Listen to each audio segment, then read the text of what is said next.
Hey, Matt, is it Christmas? Oh, it's Christmas. It's Christmas!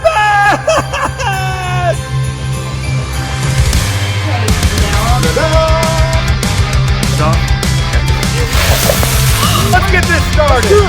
10, 9, 8, 7, 6, 5, 4, 3, 2, 1!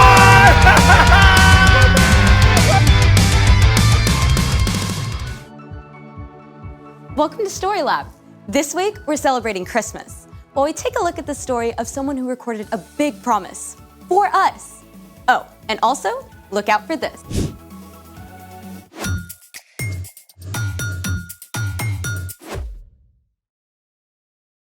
Skylar. Hey, I'm Skylar. And I'm Sebastian. We're talking about Christmas, which is celebrating Jesus, God's greatest gift. Gotta say, I think you got the decorations on point. Thank you. We're only missing one thing. A partridge in a pear tree? I can go get one. We need snow.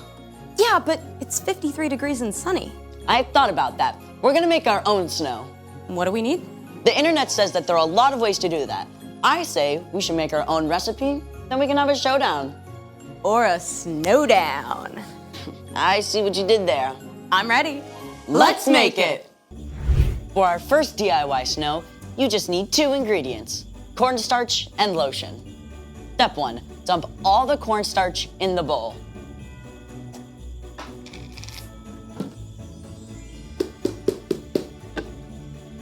Step 2, mix a bunch of lotion.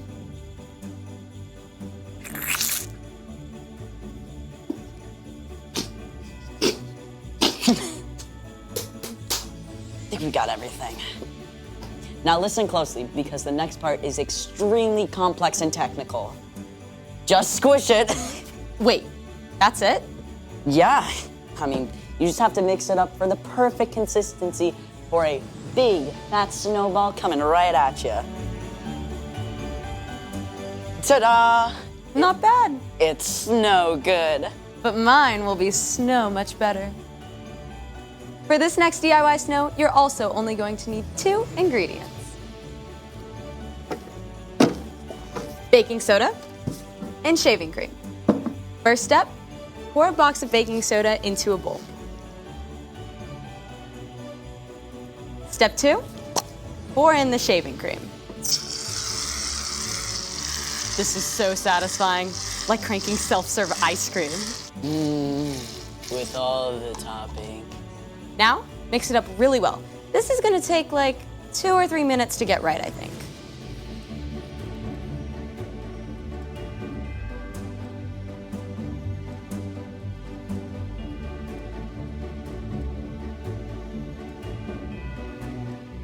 Now this is superior snowball snow right here.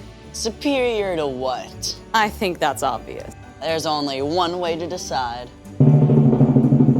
Cornstarch and lotion up first. Ready? Sure. Let it go, let it go. Can't. That's so 2013. Were you even born in 2013? Yes. Here goes. It moves. That's right. 3, 2, 1. Ooh, let's see that again.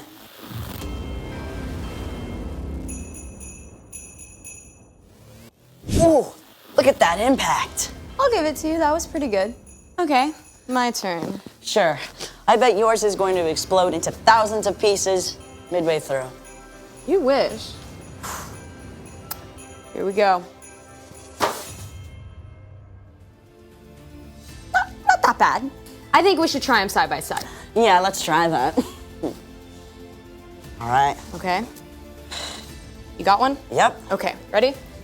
3, 2, 2, 1. Okay, I'll give it to you. Cornstarch and lotion, but only because your throw was better than mine. I'll take it, I'll take it. That was awesome. Can we do it again? Absolutely. But first, let's get ready for... The story before the story. Today, we're in the 23rd book of the Old Testament, Isaiah. In the beginning, out of love, God made an amazing world. But when people turned away from God, the world was broken. God made a plan to bless the whole world through Abraham's family, the Israelites. But over and over, God's people would run to God and then pull away, just like a yo-yo. After King David's son Solomon, the kingdom of Israel was split into 2 nations. During this time, God spoke through prophets to encourage them to turn their hearts back to God and to tell them about the rescuer God would send. One of these prophets was a man named Isaiah, which is where our story starts. Take it away. Hey, everybody! Hey, Erica. Isaiah lived more than 700 years before Jesus.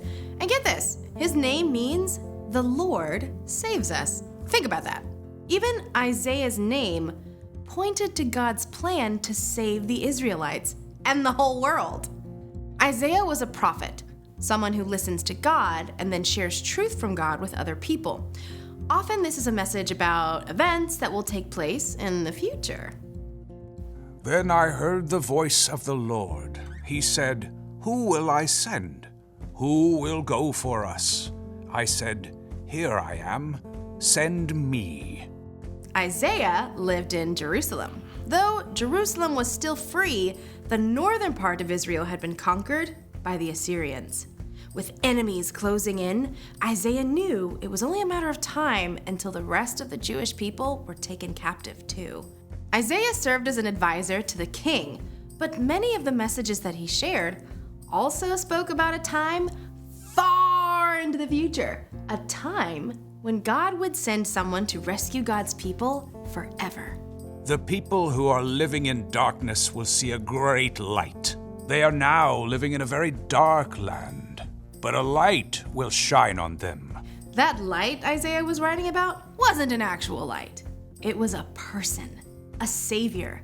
And that savior was going to come in the most unusual, unexpected way. A child will be born to us. A son will be given to us. He will rule over us. And he will be called Wonderful Advisor and Mighty God. He will also be called Father who lives forever and Prince who brings peace. Isaiah wrote that a savior would come as a baby. Now, remember, this is over 700 years before Jesus was born. Let's take a look at what Isaiah said would be true of the savior God would send. Spoiler alert, we know the savior or rescuer is Jesus. Wonderful advisor. It's true, right? When we aren't sure what to do, Jesus directs and guides us. He knows exactly what we need. Even when we face the most difficult challenges, we can always trust him to lead us in the right direction. Now consider Mighty God. Jesus is stronger and more powerful than any earthly king. Just think of the amazing things that Jesus did. He made people who were blind see and healed people of all kinds of sickness. He turned one small lunch of bread and fish into a feast for thousands of people. And when he spoke to a storm, it listened and stopped right away.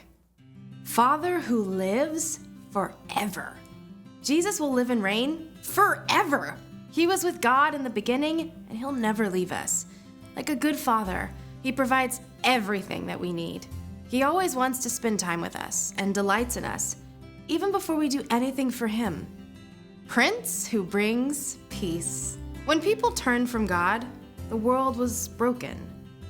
When Jesus laid down his life for us and rose again, he made peace between people and God. When we believe in Jesus and follow him, our relationship with God is restored. We can have life forever with God. In the end, Jesus will bring an end to all conflict and all wars, and in Jesus, everything that is broken will be made whole. These are amazing promises, but Isaiah wasn't finished with his picture of the rescuer God was going to send.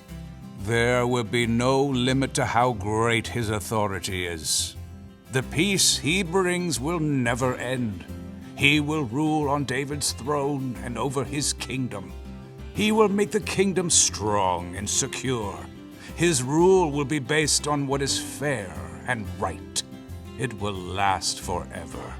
The Lord's great love will make sure that happens. He rules over all. From the very beginning, God had a plan to rescue the Israelites, right? Even when things seemed dark and hopeless, God was making a way, not just for the Jewish people, but for all of us to be saved.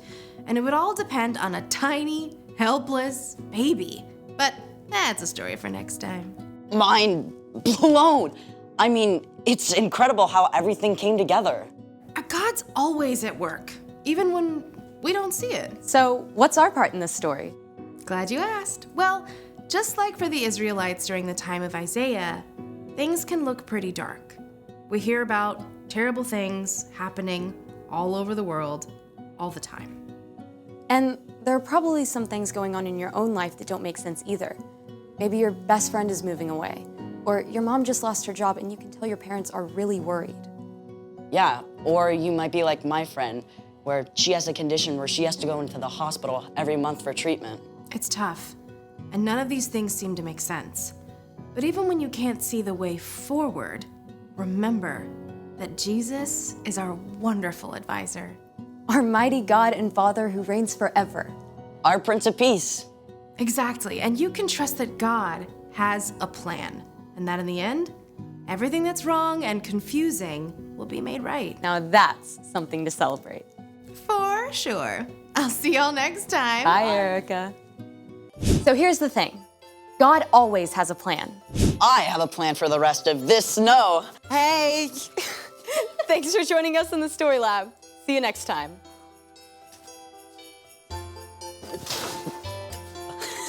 All right. Good shot. Good shot.